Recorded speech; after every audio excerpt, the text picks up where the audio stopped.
drug crisis and violent crime.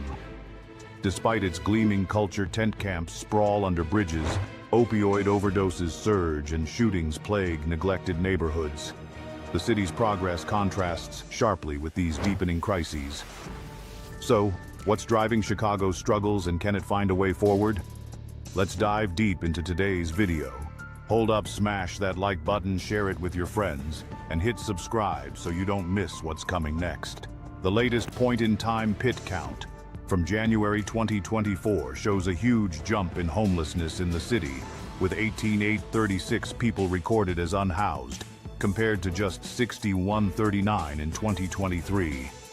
That's a massive increase, and experts say it's mostly because of two big factors: an influx of migrants coming from the southwest border, and the end of pandemic-related support programs that were keeping people afloat.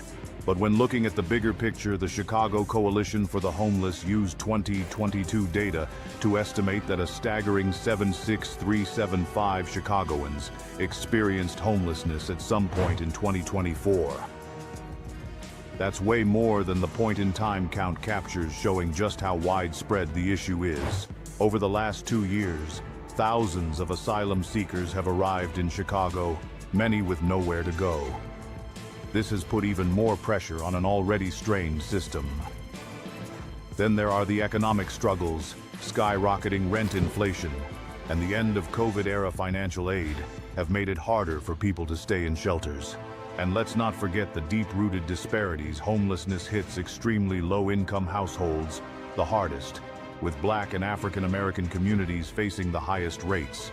We build genuine relationships and connections with people and help people who have fallen through the cracks of the larger system. The city is trying to tackle the crisis with support services. Departments like Family and Support Services and Housing are working to provide shelter resources and stability for those. What's up, family? Hey, welcome to my channel. This is my first live on this channel. Hit that subscribe button. Hit that like button right now. Life by Keith. Hey, man, this is a channel on game, man. We're going to go over things, life problems, life traumas. Hey, man, hit me in that comment section. If you need me to talk about anything, if you have any suggestions, man, let's start pinpointing on life in the game and let it know that it's for real out here, man. Welcome to the channel. Hit that like button right now, y'all.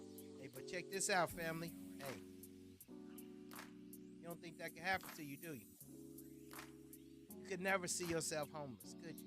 You could never, ever see yourself homeless. Let me tell you something. Let me tell you guys something, man. These people that you see on here, they were your cheerleaders. They were your star quarterbacks. They was that handsome dude. They was that dude with the nice car. They was that people with the good job. They was the people with the beautiful wife, with the handsome husband, with the kids, with the nieces, with the nephews, with the grandkids. Their mothers and fathers were productive. They were, man, every walk of life you can think of, man, becomes homeless. Don't think it cannot happen to you. Don't think this cannot happen to you. And the biggest way to make it happen to you is to ignore the situations and to ignore it, man, and to look down on these people. These were once your beautiful people going through the highways of the high school. The beautiful people going to college, going to the games, going to the college games, all that. These were the people that you seen in the club and you went past and you looked at them twice. It's like, wow, she's bad. Wow, he looked good. Yeah, these was those people, because this can happen to anybody. Trust me, man. Do not be deceived and think that something like this cannot happen to you, because it can happen overnight. So let's talk about homelessness a little bit, man, and talking about hitting rock bottom, man, and probably man, can you imagine how hard it is just to survive every day, and then you got to try to get on your feet? And everybody has a solution for everybody. Everybody say, oh, man, all they got to do is do this. Won't you do the shit? Because the most people that say that stuff, they don't even look at themselves. You in a fucked up situation. You might have a roof over your head. You might think you okay. You might make people think you're okay, but you're not. So, and sooner or later, you can end up in this situation, especially how high rent is and how things are right now. You can actually work a job and be in this situation right now. It's people out here. Hit that like button if you know somebody that's out here living in a car, somebody living with somebody. Bro, if that lease is not in your name, if that's not your house, bro, you're homeless. If you're homeless, if you're staying with your parents, you are homeless. Okay, that's not your property. That's not your shit. Okay, so it's just different levels of it. And man, you become what you're around. You end up out on them streets. You start giving up. You start feeling low. Somebody, you turn friends with somebody, and they say, you know, you're doing what they're doing. Don't think you cannot do. Energy draws energy. I'm telling you guys now. But anyway, we're going to get back to this, man. Hey, thank you for coming to my first live on this channel, man. Life by Keith, man. Hey, I would love for you to be a member, family. I would love for you to subscribe to the channel, man. And I'll see you soon. Let me get this video rolling again. Thank you, guys. From the 1822 deaths recorded in 2023. Hundreds of cases are still waiting for toxicology results, but even with those pending, the final number is expected to stay much lower than in previous years. Still, fentanyl remains a huge problem, showing up in 87% of these deaths. That means it's still the biggest killer in Chicago's drug supply. We've been told that there are 40 kilos of fentanyl here, ready to be sent up north to the US, where their value is more than $500,000. But this amount of fentanyl is enough to kill a whole city. While fentanyl is bad enough, a new threat has emerged: medetomidine and opioids, two powerful animal sedatives now being mixed into street drugs. In 2024, Chicago saw over 160 suspected cases and 12 confirmed overdoses linked to this deadly combo. The scariest part is that naloxone Narcan doesn't work against that combo, leaving first responders and users with fewer ways to treat an overdose. The crisis isn't hitting everyone equally. Men make up 76% of overdose deaths, and the hardest hit age group is 50 to 59-year-olds, accounting for 27% of fatalities. Racial disparities are also stark. Black Chicagoans represent 53% of overdose deaths, showing how deeply systemic inequities play into this crisis. Research shows a troubling bidirectional relationship between homelessness and drug use. Each fuels the other in a vicious cycle. Drug use can lead to job loss, financial instability, and ultimately homelessness, while the trauma, stress, and instability of life without stable housing often drive people towards substance use as a way to relieve stress. Limited access to healthcare, safe shelter, and mental health support only deepens this. Hey, what's up, family? I bet you guys be like, dang, man, how do people just be sleeping on the street and shit? How do you just be sleeping out there on the street, bro? That's because they walk so much. You know, they walk in 6 and 8 hours in the night. They just pass out. To be honest with you, they just pass out. And, you know, I feel like we try to ignore homelessness, because I think most of the time when we see homelessness, for us not to even worry about it, we say that, oh man, you know what, they just a drug addict, they on drugs and stuff like that, they just a drug addict, so that's all that is, man. Shoot, get out them drugs, you can get on your feet, get you a job, you know, there's some drugs, you know. But what about the people that's not on drugs? What about the people that's actually working 2 jobs and still, you know, have to be homeless, man? So, like I said, I just wanted to wake you guys up and let you know, hey, it can happen to you. Get on your shit and get on your shit now. You know, get your mind together. The biggest thing during this time is keeping your mind tight. What's ways we can keep our mind tight, family? What's ways? Go ahead and hit that like button.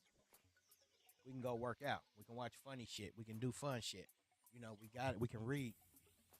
We got to keep the stress off of us, because right now things are happening so much and so fast with us that, man, one thing can knock you out the park. One thing, when I say knock you out the park, one thing can make you give up. I'm seriously, one thing can make you give up, family. So we got to stay in the game. So we got to make sure we happy. Hey, like I said, this is a Walk to Live channel, in case you guys didn't know. Hey, are you walking today? Or are you running today? Remember, nobody can love you like you can love yourself. And we have to give people examples of how we want to be treated. Because the biggest thing, we got to keep that mental and we got to keep that mind together. Because once that mind goes, man, we just go. So, man, we're going to finish watching this video, family. I appreciate you guys. This is my first day on this channel. Thank you so much. Thank you. Hit that like button, hit that subscribe button. Any comments you got, I will answer. Let's finish watching the video.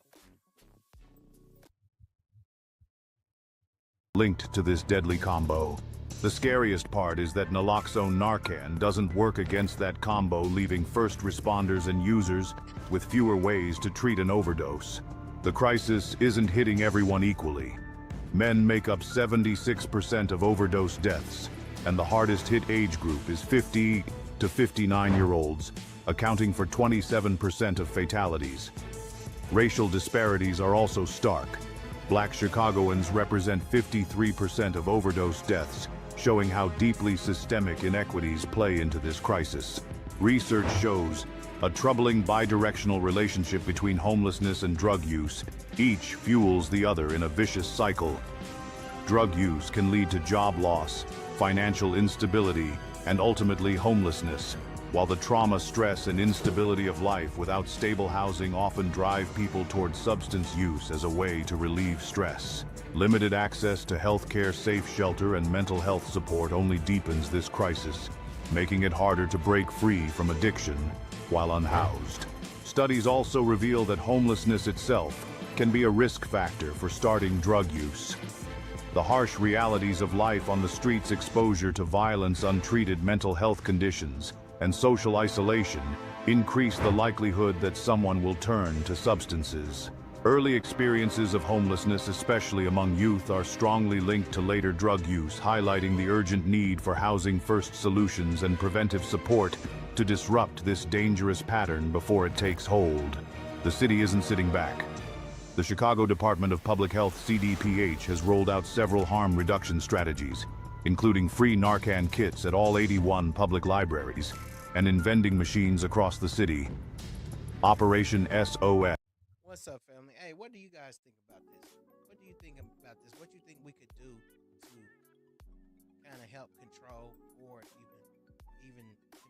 even stop homelessness? I mean, what you guys think would be a good situation? Leave it down for me in the comments.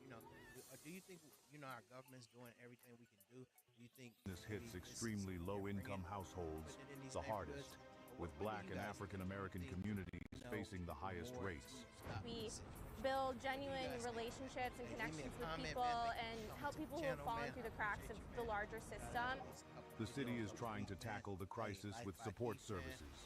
Departments like Family and Support Services and Housing are working to provide shelter resources and stability for those in need. But advocates say it's not enough.